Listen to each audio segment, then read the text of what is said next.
Hoy día vamos a dejar al lado nuestro estudio del libro de Efesios por un motivo que es obvio, ¿no? El día de la resurrección de nuestro Señor, que realmente es el día más importante para nosotros como cristianos. Algunos tal vez piensan que el día que murió Cristo en la cruz es el día más importante. Y obvio que es un día muy importante para nosotros porque si no fuera por la muerte de Cristo, estaríamos sin salvación. Pero ¿cómo sabemos si lo que Cristo dijo es cierto o no si no vemos a un Cristo resucitado? Y Pablo lo dice así también. Eso es muy importante. Y ahora como cristianos nosotros sabemos, según Efesios 2, que somos salvos por la gracia y por medio de la fe.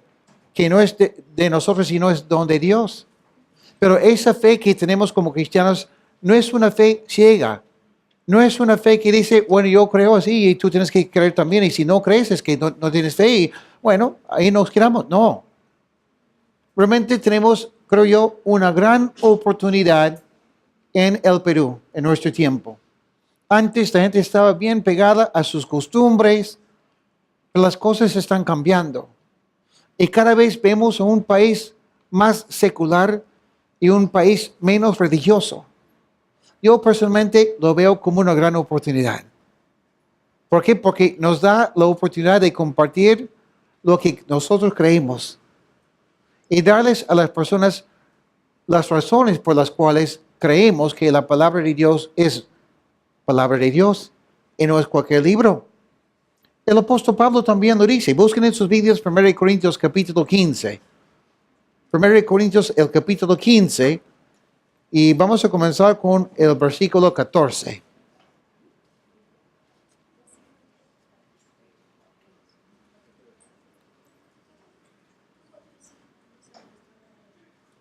Pablo no tenía esa opinión que decía, yo creo que porque la Biblia lo dice y basta con eso. En ciertos momentos está bien pensar así.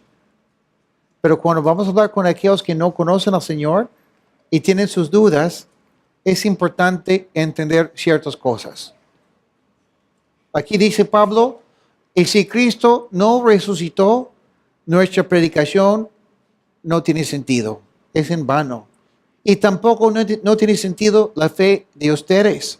Entonces resultaríamos testigos falsos de Dios por haber testificado que Dios resucitó a Cristo, lo cual no habría sucedido. Y si es que en verdad los muertos no resucitan, porque si los muertos no resucitan, tampoco Cristo resucitó. Y si Cristo no resucitó, la fe de ustedes no tiene sentido. Y ustedes todavía están en sus pecados. En tal caso, también los que murieron en Cristo están perdidos. Si nuestra esperanza en Cristo fuera únicamente para esta vida, seríamos los más desdichados de todos los hombres. Pero el hecho es que Cristo ha resucitado de entre los muertos como primicias de los que murieron. En mi época, en los Estados Unidos, un tiempo atrás, había una canción cristiana que decía más o menos así: si Dios nunca me prometería el cielo, yo igual le serviría. Y la idea es que, bueno, no es tan importante si sea la verdad o no, porque es tan hermoso servir al Señor. Esa canción no era una canción bíblica. Y a veces era una canción que siempre tocaba en la radio. Cada vez que la escuchaba yo decía, ay, no me gusta. ¿No? Porque realmente, como dice Pablo aquí, si Cristo no resucitó, mejor comemos, tomamos y nos morimos. Moriremos porque no tiene sentido. Yo no creo porque quiero creer en algo.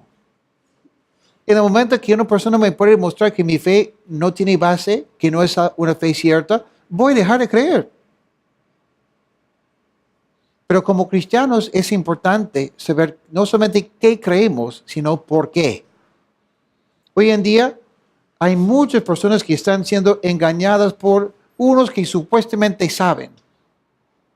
Esa es la gran bendición y la maldición del Internet.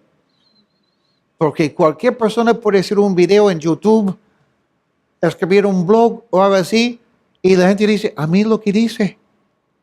Hace 2 semanas me envió un link, Rodolfo, para un video de un chico de unos 6 minutos que es ateo y da supuestamente 10 razones por las cuales no cree en Dios y que esas razones tumban la fe cristiana. Y cuando yo vi ese video, que tiene un montón de personas que lo han visto, pensé, qué tonto.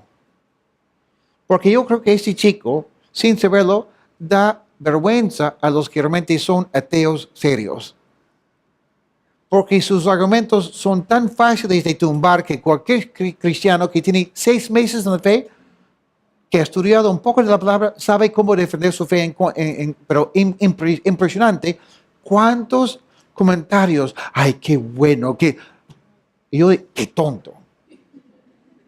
¿No? Pero miren, cuántas personas están siendo engañadas por esa tontería. Y otras cosas que vemos en internet. Personas que dicen que saben y no saben nada.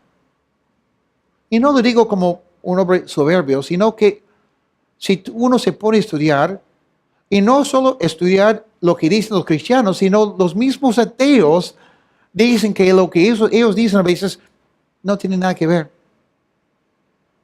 Pero hoy día quiero darles un poco de información, no mucha, pero un poco de información acerca de la resurrección de Cristo. Cómo atacan a la resurrección, cuáles son los argumentos más modernos y cómo respondemos como cristianos. Porque la resurrección es importante. En el día de Pentecostés, cuando Pedro predica la primera prédica evangelística, Pedro no dice en su prédica, entreguen sus vidas a Cristo, porque si ustedes entregan sus vidas a Cristo, serán felices.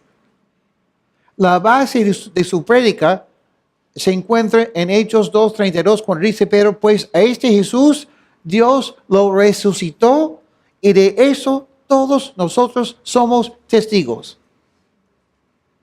Entonces la base de su prédica de Pedro es Cristo resucitó. Y por eso tenemos que confiar en Él. No para que seamos más felices, nada así. Aunque es cierto que uno que siga a Cristo va a terminar más feliz porque hay bendiciones en Cristo. Pero no es por eso que creemos, sino creemos en la Biblia y somos cristianos porque creemos en la resurrección de Cristo. Y dice aquí Pedro, algo muy interesante y muy importante, porque dice aquí, y somos testigos oculares. Recordamos que Pedro, cuando Cristo estaba ahí listo para terminar en la cruz, Pedro le niega a Cristo 3 veces. Y ese es el mismo Pedro que después de un tiempo, unos cuantos días realmente, termina predicando a 3,000 personas con una vida cambiada. Y es el mismo Pedro que terminará crucificado también, pero de cabeza, sin negar a la fe. En Mateo capítulo 12, Cristo también profetizó acerca de su muerte y su resurrección. Dice en el versículo 40, porque así como Jonás estuvo 3 días y 3 noches en el vientre del gran pez, así también el Hijo del Hombre, o sea Cristo, estará 3 días y 3 noches en el corazón de la tierra. O sea, 3 días y 3 noches, nada más. Hace 2 semanas estaba conversando por internet, por el Facebook, con un amigo de Samuel que es agnóstico, ateo, no sé. Y me dice, ¿pero tú realmente crees en esa historia de Jonás? Se me hace difícil creer en esa historia. Yo digo, para mí no. Porque si Dios existe, para Dios tener una persona tragada por un pez y enviarle con un GPS adentro que lo lleve hasta la ciudad de Nínive no es un problema. Además, en la historia moderna hay varios casos de hombres que han sido tragados por tiburones o ballenas y han sobrevivido.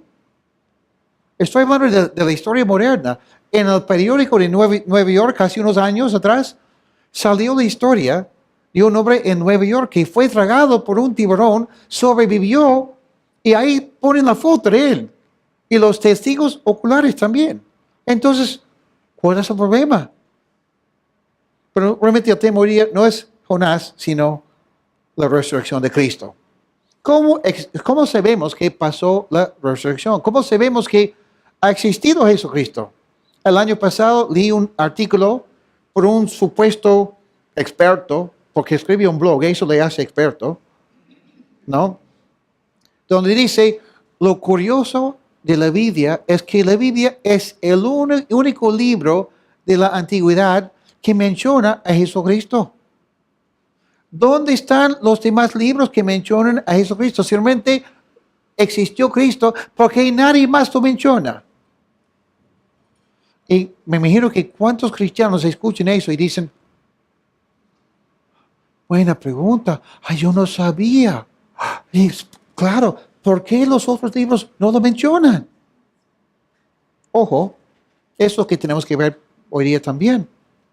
Bueno, cuando estudiamos la historia de la Biblia, ¿estudiamos la Biblia en una forma religiosa? No. En la misma forma que estudiamos cualquier libro de la historia, cualquier historia, así estudiamos la historia de la Biblia. Por ejemplo, buscamos evidencias. Hay testigos, hay información, hay personas que han escrito acerca de esta persona. Tal vez una esposa, un esposo, amigos, compañeros, gente que vivía en el mismo tiempo. Eso es muy importante. Y cuando buscamos evidencias así, buscamos, en primer lugar, libros tempranos. ¿Qué quiero decir con eso? Libros que fueron escritos más o menos en el mismo tiempo que vivió la persona. No años y años y años después, porque obvio que si yo hubiese vivido en el año 1000 después de Cristo, y recién al año 1500 escriben un libro acerca de Brian, ahí entra un poco de duda, ¿no? ¿Qué es lo que realmente ha pasado con Brian? ¿Existió Brian o no? Bueno, eso es algo que tenemos que ver. También si hay testigos oculares, personas que realmente han visto lo que tal persona ha vivido, que ha hecho. Eso es importante porque vamos a parar un poco porque eso va a interrumpir la grabación.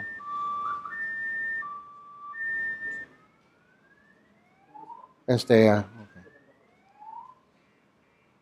Bueno, ok, seguiremos.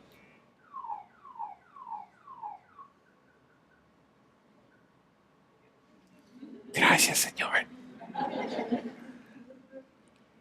Como cristianos, podemos usar la Biblia como si fuera un paraguas, una sombrilla. ¿En qué sentido? Todo lo que vemos en la palabra es lo que creemos. Y basamos nuestra vida en lo que vemos en la palabra. Es como una sombrilla, una protección para nosotros. Pero cuando hablamos con los demás que no conocen al Señor, tenemos que ver otro método, otra forma de hacerlo. ¿Y cómo hacemos con esas personas? Primero tenemos que edificar un muro de defensa y comenzando con las cosas que todos reconocen que es cierto. No solamente los cristianos, sino todos.